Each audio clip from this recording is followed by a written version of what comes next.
Paz seja convosco. Estamos novamente reunidos nesse segundo período para conhecer mais das coisas relativas à Palavra de Deus. Algumas vezes, ou muitas vezes amarga, mas como um remédio que vem para trazer cura, assim é a Palavra. Nós precisamos desse sacode, que não tem nada a ver com um programa de auditório, nem entrada de escola de samba. Nós temos que ter essa sacudida.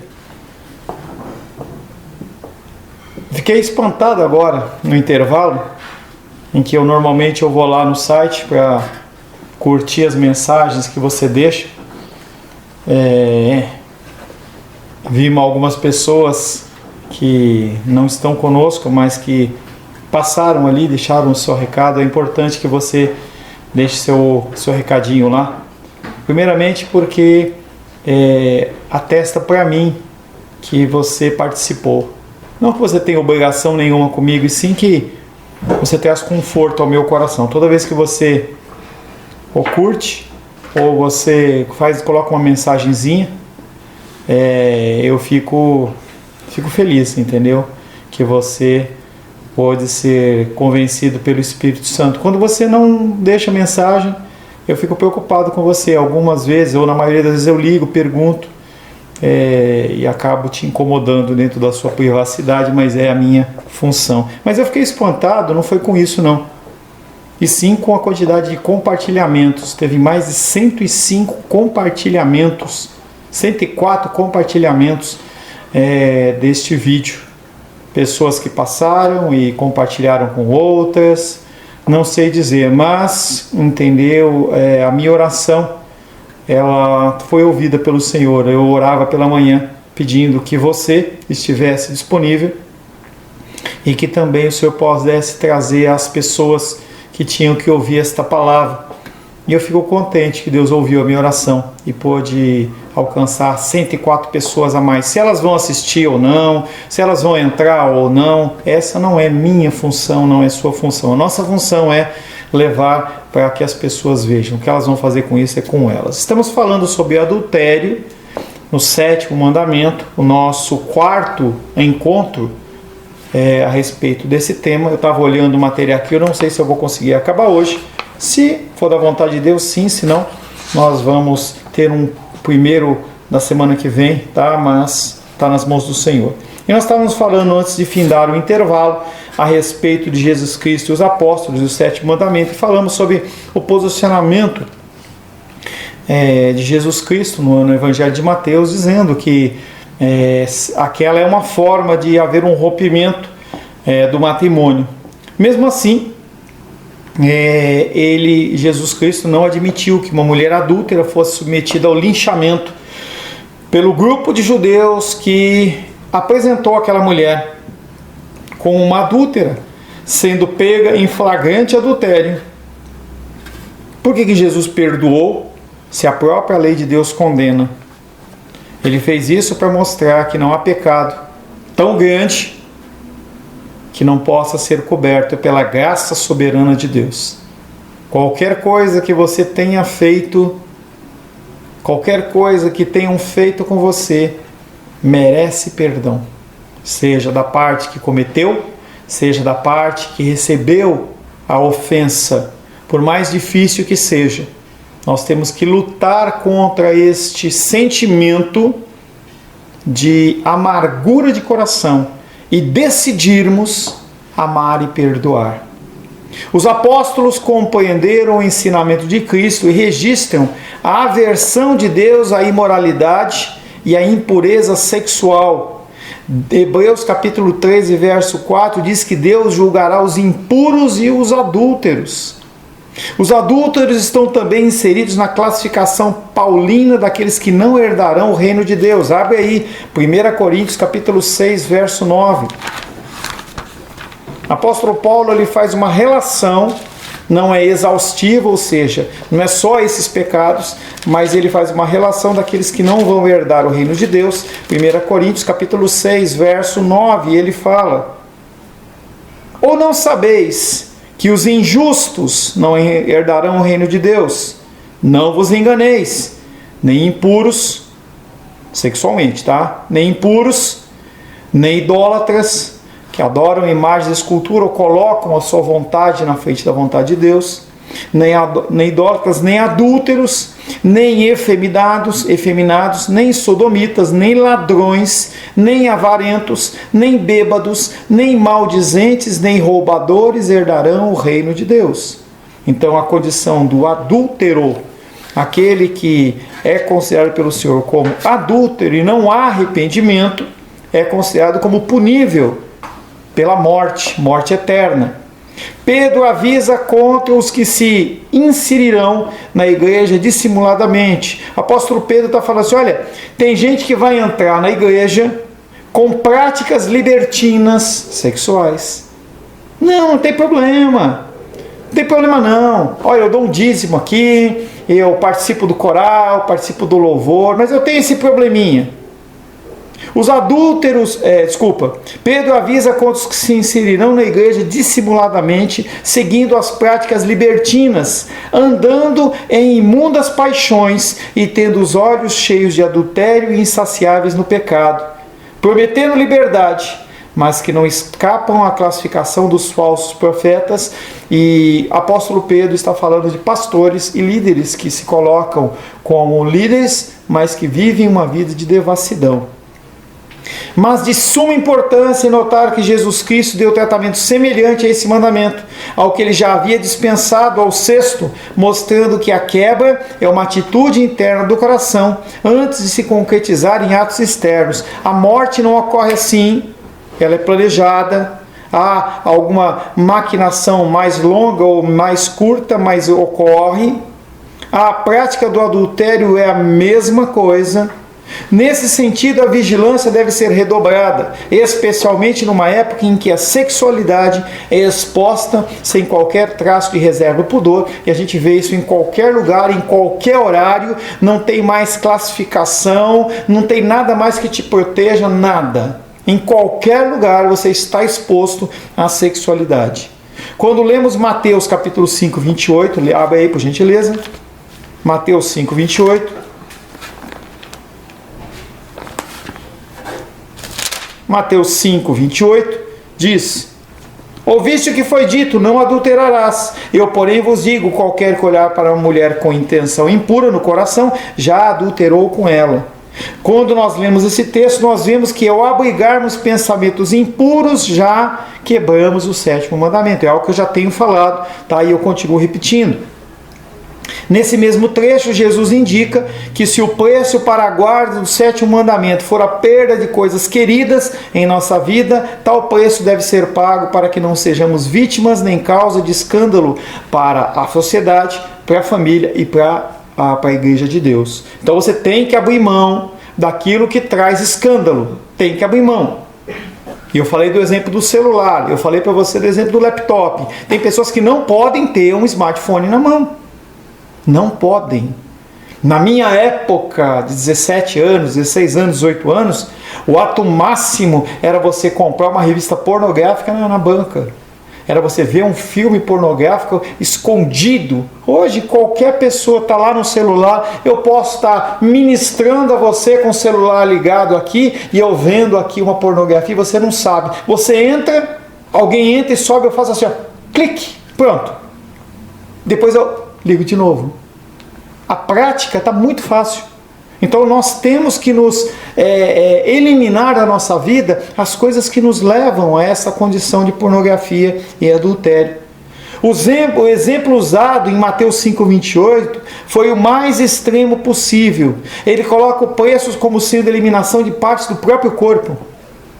Arrancar o olho, é você arrancar, não sei nem como você arranca, pegar um canivete, corta de um lado, corta do outro, entendeu? Cortar a mão, você pegar e tá vendo que a sua mão ela é impura, pega uma machadinha e corta. É esses os exemplos extremos que Jesus Cristo está dando. Podemos entender, portanto, que o preço pode ser talvez uma posição social alcançada, um emprego bem remunerado e confortável, uma amizade concedida em um ambiente hostil. Luísa que gosta dessa palavra hostil, né, Luísa? hostil. O desejo de agradar e de ser aceito, um divertimento ou um passatempo agradável, ou até a recolocação em outra cidade ou região. São todas situações que você pode ter que abrir mão para você não cair nisso. Tantos exemplos poderiam ser dados, coisas que não valem a pena preservar, se qualquer uma delas for causa contribuinte para o nosso afastamento de Deus. Quão Deus ele é importante para você. Essa é a chamada. Se uma coisa é mais importante do que Deus, primeiramente você não é cristão. Você vai para o inferno. Então, você já está livre para se entregar e fazer o que você quiser. Agora, se há o constrangimento, se o Espírito Santo te convence e você está lutando contra aquilo, eu estou aqui para te ajudar. Você precisa de ajuda? Eu estou aqui para te ajudar. Você precisa de ajuda para sair disso? Vamos trabalhar juntos. Como a musiquinha que a gente canta. Vamos nós trabalhar, somos servos de Deus. Temos que trabalhar. Não é algo que cai do céu. Eu não vou fazer uma oração forte por você e isso acabou, sumiu. Não, não existe. É trabalho. É desconstrução. Mas qual está sendo a sua atitude em relação a isso? A esse pecado que te ronda e que você permite que ele esteja participando da sua vida. Estamos fugindo ou nos expondo? Pense no seguinte: exposição. Não podemos agradar a Deus ou pensar que nos preservamos puros se nos expusermos à sujeira do mundo. E a palavra de Deus diz: ou você serve a Deus ou você serve ao mundo. Você não pode ter como teu líder o mundo e dizer que está na igreja. Aí está tudo certo. Não há esta purificação. Ou você está num lugar ou está no outro. Mesmo que você estendo na igreja, você ainda esteja precisando se libertar de coisas. Eu não estou dizendo que você na igreja você é santo, puro. Não é nada disso. Mas você está em processo de santificação. Ou então você está no mundo que você está liberado e você não tem nenhum problema com a vida sua permissiva. Essa exposição pode ser representada pelo assistir o programa muitas vezes engraçado, mas de duplo sentido na televisão. Cuidado com pegadinhas, em que escarnecem as pessoas, fazem as pessoas de tolas, de trouxas, e aí dá risada, jogou a torta na cara do outro, jogou água na cabeça do outro, olha como ele é trouxa. Pessoas, oi, me ajuda aí que eu sou cego. Aí a pessoa faz um negócio, que engraçado, olha, o cara se fez de cego, cada vez mais endurecendo o coração das pessoas. Cuidado com isso. Ou até às vezes esses programas não são nem de humor, são explicitamente pornográficos. Algumas vezes sintonizamos, está amarrado, sintonizamos alguma cena por beleza cênica e coreográfica. Eu não estou olhando a nudez, não. Eu estou vendo a arte. Eu estou olhando para o carnaval porque é a cultura. É cultura coisa nenhuma. Quando na realidade temos nas imagens apresentadas uma apologia à imoralidade e à sexualidade desregrada. Algo que vai contaminar sua mente por toda a sua vida. Toda a sua vida. Se você teve contato com pornografia e com essas coisas imorais, a tua mente ela fica contaminada. Contaminada. Outras ocasiões ouvimos argumentos de que as revistas masculinas possuem excelentes artigos. A pessoa compra uma revista masculina de nudez. Não, mas lá tem um artigo muito importante. É muito sério o que ele está falando. Vai procurar em outro lugar e não na revista pornográfica. Mas a revista masculina possui cultura, ela possui arte, possui impureza. Vai te levar para o buraco.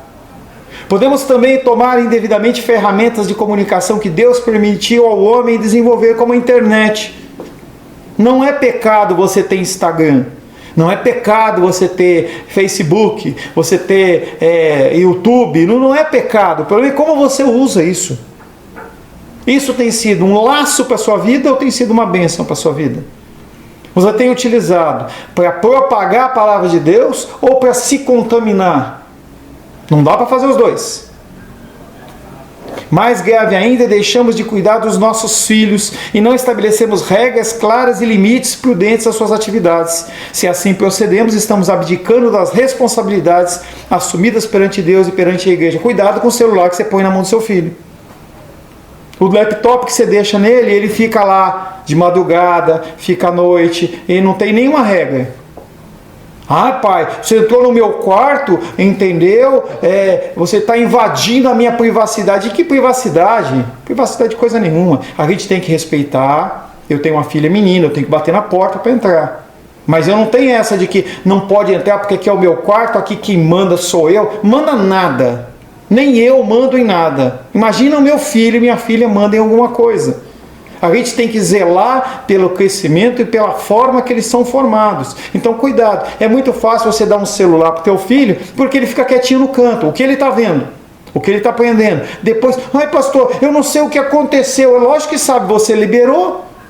É libertino a sua casa. Ocupação. Vamos nos ocupar das coisas de Deus. Filipenses 4:8 fala, ocupa sua mente das coisas de Deus. Você tem que trabalhar? Tem. Tem que limpar a casa? Tem. Tem que cuidar dos filhos? Tem. Da esposa? Tem. Tem que trabalhar fora? Tem. Mas separe tempo para Deus. Invista tempo no seu relacionamento com Deus. Tem tempo para todas as coisas. Por quê? Porque Deus fez um dia de 24 horas e Ele sabia as coisas que iriam acontecer. Ah, pastor, mas quando Ele criou o mundo não tinha internet. Mas ele, como onisciente, que vive como um ser fora do tempo, ele sabia o que ia acontecer no ano de 2021. Ele construiu um dia de 24 horas como suficiente para você administrar a sua vida. Ocupe a sua vida com as coisas de Deus, pois elas representam a armadura, as investidas do maligno, que procuram destruir o nosso corpo e a nossa alma. Terceiro, coragem. Vamos ter coragem para manter um bom testemunho. Ah, ninguém tem nada a ver com a minha vida. Tem sim. Tem sim. O que você faz envergonha a igreja de Deus. Envergonha o testemunho de Jesus Cristo. Então tem sim. Você vai dar conta de Deus, para Deus, do que você faz dentro da sua casa. As suas brigas, gritarias, xingamentos, todas essas coisas aí, você vai dar conta. Mas você envergonha Deus. Você envergonha o testemunho de Deus. Pessoas que poderiam ser salvas através do teu testemunho não são, porque você é uma vergonha para o Evangelho. Sétimo mandamento hoje. Por que crentes caem em adultério? Caem em adultério? E como? A gente vê o nível de divórcio dentro dos casais, na igreja, igual ou maior do que fora. Pessoas que casam sem nem saber o que é casamento. Por que crentes caem em adultério? Devemos suplicar constantemente as misericórdias de Deus para que Ele preserve a nossa vida, a daqueles com quem temos responsabilidades e amamos, e o testemunho da igreja, tão abatido nos nossos dias. Crentes caem em adultério por várias razões. Alguns por terem absorvido a forma de pensar no mundo, mas na maioria dos cristãos que caem está convicta de que a forma bíblica de identificar o pecado é a verdadeira. A pessoa sabe que está errado e faz.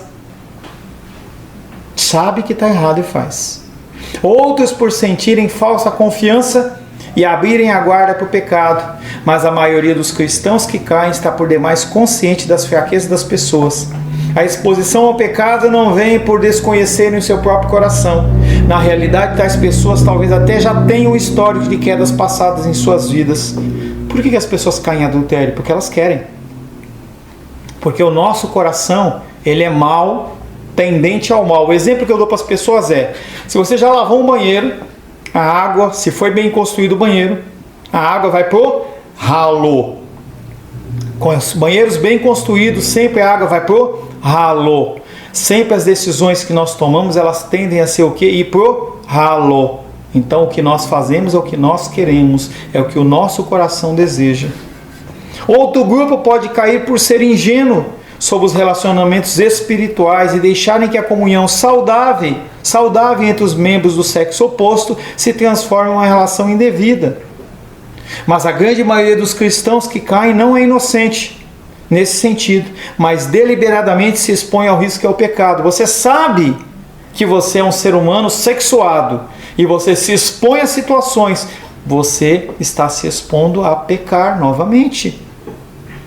Falo com jovens casais. Não fiquem juntos, sozinhos. O hormônio, cuidado. O que a pessoa faz? Fica junta, sozinho, com os hormônios. O que acontece? Pecado. Outros ainda caem por estarem intensamente envolvidos com aconselhamento. Como assim, pastor? A pessoa está tão envolvida com o aconselhamento que ela começa a viver a vida do outro. Tem que tomar cuidado. A queda pode ocorrer pela procura de direcionamentos extra-bíblicos, que é o que eu falo para vocês. Você está com dúvida, está com alguma coisa, procura alguma coisa que seja confiável. Se você quer buscar a mim, eu vou te ajudar. Eu vou ser imparcial e vou ser duro com você. Agora, você está com uma dificuldade e você vai lá no mundo procurar. Olha, o fulano tá brigando comigo. Ah, fulana está me tratando assim. O que o mundo vai falar? Não, persevera, vá à oração, de jeito nenhum. Vai falar assim, faz a mesma coisa, dá com o mesmo troco, devolve na mesma moeda. Salmos 1 fala isso. E o que acontece é que as pessoas elas ficam procurando instruções antibíblicas e elas caem. Eu pensei que tivesse mais uma página. Estamos acabando. Vamos acabar antes. Eu acho que eu virei a página errada aqui. Então eu vou estender um pouco mais isso aqui. Não vou enrolar não. Cuidado com os conselhos extra-bíblicos. Às vezes eu vejo vocês postando vídeos que vocês assistiram que são de fontes que não são confiáveis. Muitos passam para mim e falam assim, pastor, assiste aí e me diz o que você acha. Desculpa, eu não vou perder meu tempo. Eu sei as fontes que têm alimento sólido. Se você está na nossa igreja e você não acredita naquilo que eu estou falando, você tem que procurar uma nova igreja. Alguém que possa falar aquilo que procede de Deus. Então lá no nosso site você tem dezenas de horas gravadas, talvez milhares de horas gravadas de trabalhos que foram extraídos das Escrituras, que foram extraídos de livros cristãos. Eu não tiro da minha cabeça essas coisas. Eu vou pesquisar. Então quando eu vou falar de 10 mandamentos, eu vou procurar quem fala sobre 10 mandamentos que possa nos ajudar. Porque se eu fosse desenvolver um estudo como esse, eu demoraria um ano imerso procurando todas essas referências. Quando eu trago isso para você, eu já trago compilado. Eu pego o que ele fala, eu converto numa língua que você entenda. E você tem horas de material para você assistir. Para que você vai ficar assistindo um vídeo que você não sabe de quem é, não sabe se é bíblico, se você tem alguém que você aparentemente confia? Você quer coisa para você ler? Pergunta. Ah, fulano me deu um livro aqui, será que é bom? Pastor Paulo, eu estou querendo ler um livro nesta área. O que você me indica? Eu vou pesquisar. Não precisa você ficar dando tiro. Não, olha, me deram esse livro. Olha, achei tão interessante esse título, eu vou ler. Você pode, querido. Você pode fazer o que você quiser. Eu estou dizendo para você que você já não tem tempo. Se você quer otimizar o seu tempo, deixa eu te ajudar. Pastor, eu estou com um problema em tal área. O que eu leio? Eu vou falar assim, olha, é um cara assim assado, que tem a nossa visão bíblica. Não vai trazer confusão na sua mente.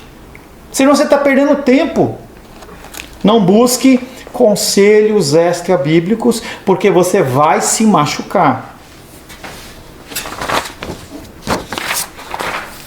A Bíblia, ela é a única fonte de inspiração. Não procure justificação extra-bíblica para sua queda. Você caiu, pecou, se arrepende. Não fica procurando não. Eu sei que eu estou errado. O ser humano, depois que caiu no jardim do Éden, Adão e Eva, todos os seres humanos dali para frente sabem que está errado ou que está certo. É algo que vem embutido.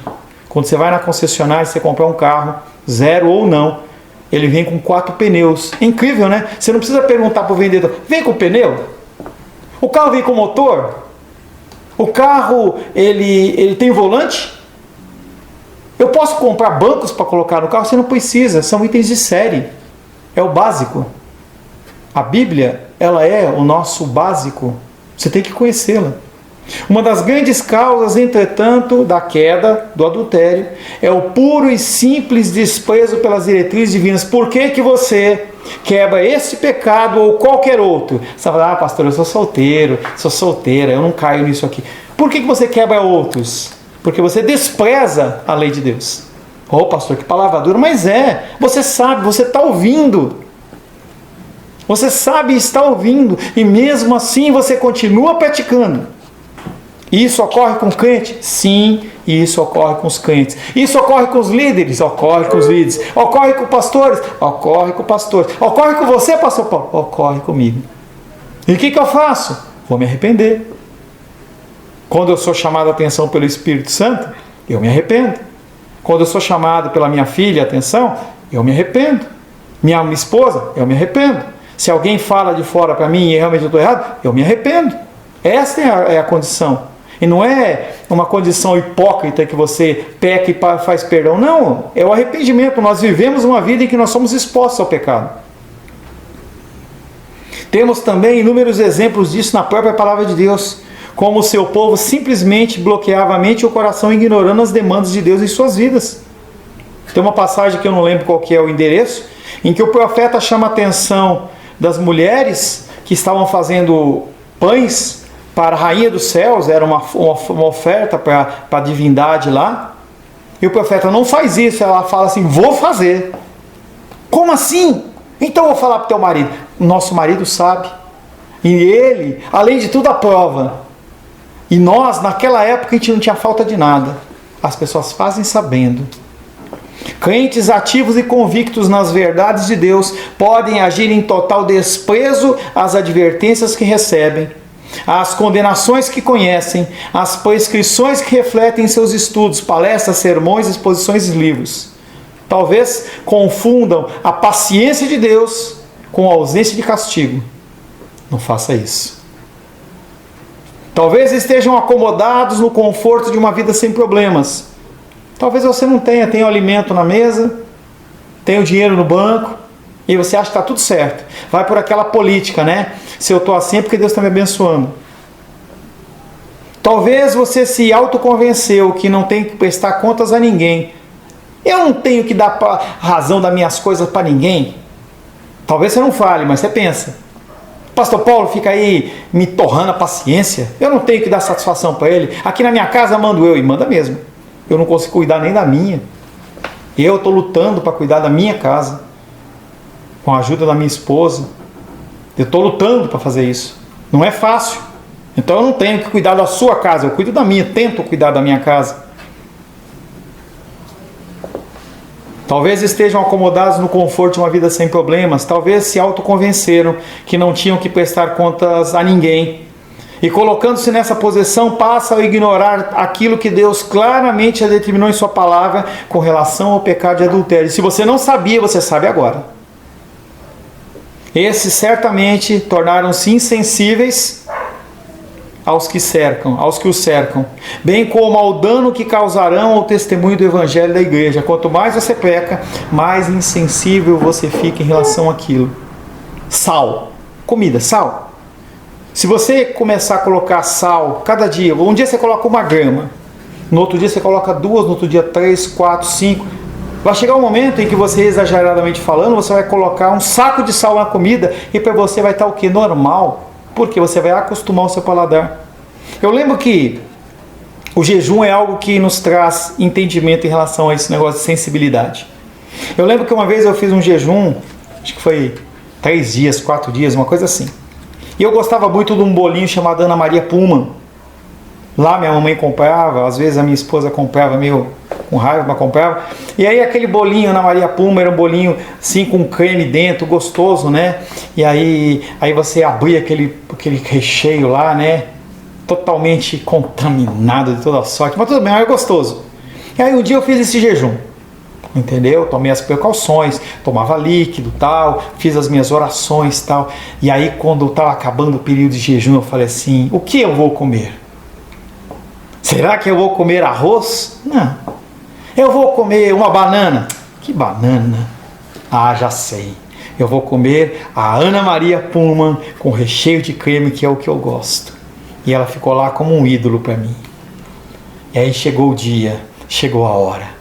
Eu peguei aquele pacote, abri aquele bolinho, entendeu? lindo e maravilhoso. Eu quebrei ele no meio, vi aquele creme branco, e aí eu peguei, coloquei na boca metade daquela Ana Maria, joguei para um lado, joguei para o outro e engoli, e aquilo veio rasgando. Doce, horrível de doce. Meu paladar estava sensível, eu não estava acostumado com aquilo. Nunca mais eu consegui colocar uma Ana Maria Puma na boca. Talvez tenha sido um livramento, porque aquilo ali não tem nada de bom, apenas açúcar. O que eu quero dizer para você é, quanto mais você entra no pecado, mais você fica insensível. Quando você começa a jejuar desses pecados, você deixa de praticá-los. Eu estou usando uma terminologia que não tem a ver com jejum, já expliquei isso para você. Quando você começa a se abster disso, cada vez mais as coisas que são apresentadas, elas são vergonhosas. Se você está acostumado a ver pornografia, a pornografia que aparece. Mas se você começa a ver essas coisas, o adultério como algo sério, você vai começar a fazer algo que eu ainda vou fazer uma aliança. Um pastor comentou comigo, eu já citei algumas vezes, em que Jó fala, eu fiz uma aliança com os meus olhos. Eu ainda vou fazer um estudo sobre isso. Para mim primeiro, depois eu passo para você. Você tem que se aliançar com seus olhos para você não ficar vendo essas porcarias. Esses certamente tornaram-se insensíveis aos sentimentos dos que os cercam, bem como ao dano que causarão ao testemunho do Evangelho e da Igreja. Eles, mais do que todos, devem ser o alvo das nossas orações. Não é para você apontar o dedo, é para você orar. Pois endureceram o coração, mesmo com todo o conhecimento, atividade e até frutos apresentados em suas vidas.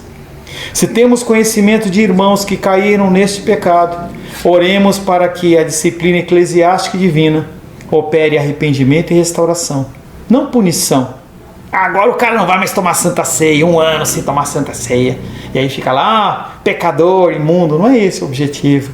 O objetivo é restaurar a pessoa. Se temos conhecimento de irmãos que caíram neste pecado, que nós possamos orar pela disciplina eclesiástica e divina e opere arrependimento e restauração. Quarta-feira a gente faz isso, tá? Você pode ajudar. Sobretudo que nós possamos trabalhar preventivamente nas nossas vidas. Que adianta você ganhar o mundo inteiro e perder a sua alma?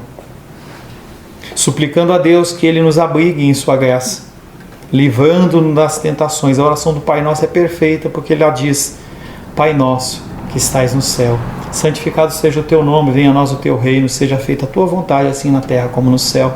O pão nosso de cada dia nos dai hoje. Perdoa as nossas dívidas, assim como nós perdoamos os nossos devedores. E não nos deixe cair em tentação, e livra-nos do mal, porque Teu é o poder, o reino e a glória para sempre. Como a gente tem aberto mão da oração do Pai Nosso, como nós temos aberto mão em pedir que Deus derrame sobre a nossa vida a graça dEle, nos livre do mal, nos livre das tentações, da imoralidade e da quebra do 7º mandamento. Finalizamos então o 7º mandamento, não adulterarás. Qual que é o outro mesmo, o da semana que vem? Vamos ver que eu não decorei não, deveria ter decorado. Qual que é o próximo mandamento? Não furtarás. Não furtarás. Será que não furtarás será algo agressivo como o 7º mandamento? Eu creio que sim, porque muitas coisas a gente acha que não é roubo, mas é. Então, e a gente também tem que tomar cuidado em relação a essas coisas. Oremos. Senhor, em nome de Jesus, agradecemos a Ti por esse tempo em que meditamos sobre o 7º mandamento, não adulterar. Que nós possamos entender o que é realmente adultério. Que nós possamos ser mudados e transformados na medida do Teu amor e da Tua graça, Pai. Constante-nos, Pai. Abre o nosso coração para o entendimento.